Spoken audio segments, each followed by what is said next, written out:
My agnosticism was not about trying to prove the disbelief of God's existence. My agnosticism was about me going, you sure have been letting yourself off the hook, McConaughey, Mr. Fatalist. Oh, I'll forgive you again because you're being a repeat offender and I'm kind of tired of it. Put your damn hands on the wheel, man.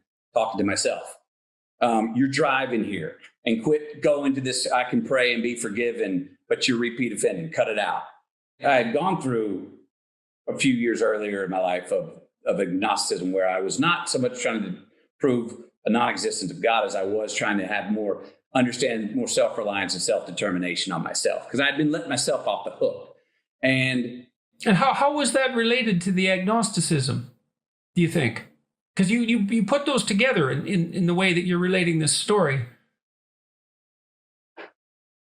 Well, I needed to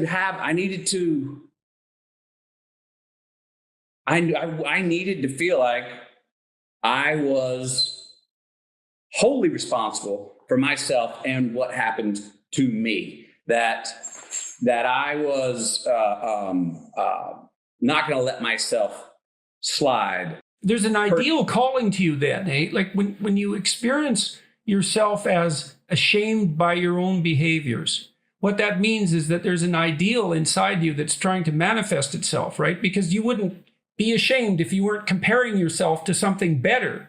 And the question then becomes, well, what is that better thing that you're comparing yourself to? And it's an ideal. And right. Then the question becomes, well, what is the ideal? You know, and that's the sort of fleshing out what that ideal is that's the function of religious thinking. And so that's why I was interested in your comment about agnosticism. You know, in Revelation, in the book of Revelation, Christ comes back as a judge. Even though he's a figure of mercy, let's say, he comes back as a judge. And the reason for that, this is from Carl Jung, the reason for that is that any ideal is a judge. And so if you posit the highest ideal, then you put yourself in a position where you're judged. And that's when your conscience tortures you. Yep. And so you can discover your ideal that way by having a dialogue with your conscience and say, well, I'm not living up to who I should be. Well, who should that be? Like, where does that figure come from? Well, that's right. A great mystery that it's the higher form of being that you're capable of manifesting that's calling to you. And let me say this, it was a version of when my mortal father died. I write about this, about being less impressed and more involved. I sobered up. It was time to become a man. It was time to quit relying on the fact that I knew he had my back. He was above government, above law. If I really got in a pickle, he had my back. And now he's physically gone. So this was, I'm going to discard my spiritual father and say, no, we're racing to the red light, buddy. That's all it is. So what are you doing while it's here? There's one play and you go until you die and that's it. So what are you going to do? Don't be let yourself off the hook thinking, well, there may be life after this. Stop it. So that's what I'd gone through that. A feeling come out of that and I didn't feel this till later because I allowed myself to stay in the midst of being really scared of, oh my gosh, am I going to get struck by lightning here? Was that my God was going, thank you. Yes.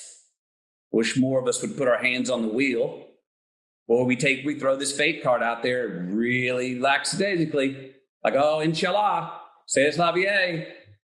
I believe, well, okay, if that's it, then ride around and run all the red lights. Get your damn hands on the wheel. Yes, you are supposed to be self-determining. So that got me and woke me up and sobered me up into that position.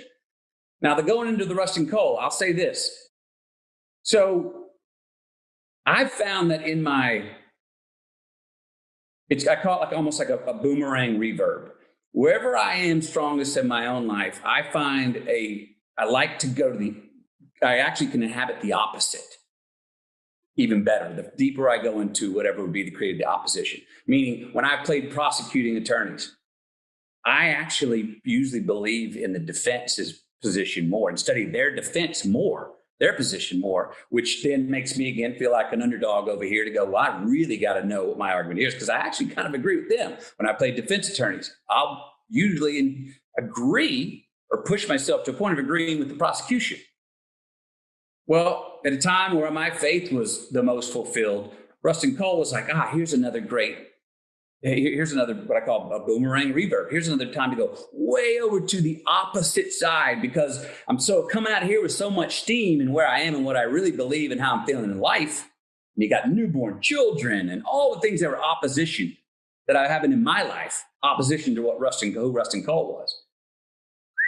That was, I don't know why that is, but I look back and I have had a consistency of that, of wherever I am in my life. Sometimes I'll lay in and go play a character that I'm calling, but I'm also feeling like I'm drawing something. Well, now that you're so secure here, let's test it. Let's go all the way to the other side, because over there, here's what I'm saying, because I feel so strong in the position, say at that time with my faith, now I have the strength to go inhabit somebody over there that is on the opposite side, and not have to keep my eyes open to make sure the door's open. I can trust that the door can be shut, and I'll still be there when I'm done with this. I'm still there. It's still happening. You have to see it, because I don't want to see it. If I'm peeking over there, going, "Hey, are we okay, God? Are we okay with what I'm saying and doing here?" No. Well, now I'm half-assing it.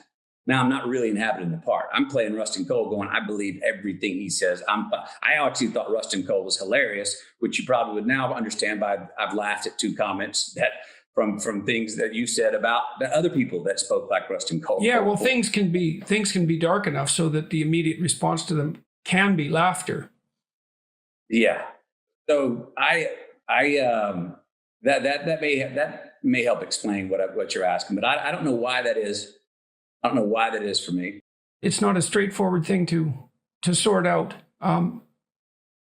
Let me ask you a little bit more about fame. So, now and then you see stories, true or not, about Hollywood celebrities who are irritated with the consequences of their fame.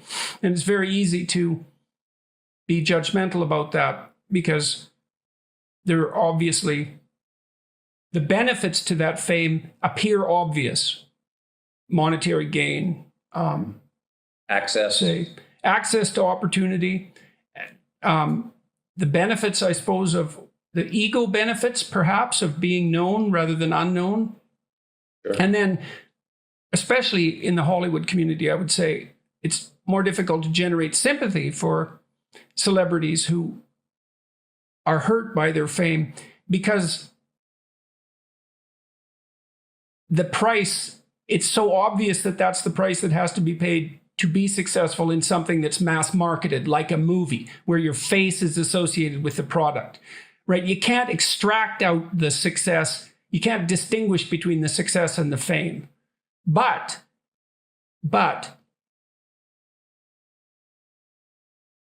I don't think it's possible to understand what fame does to your life until it's happened to you.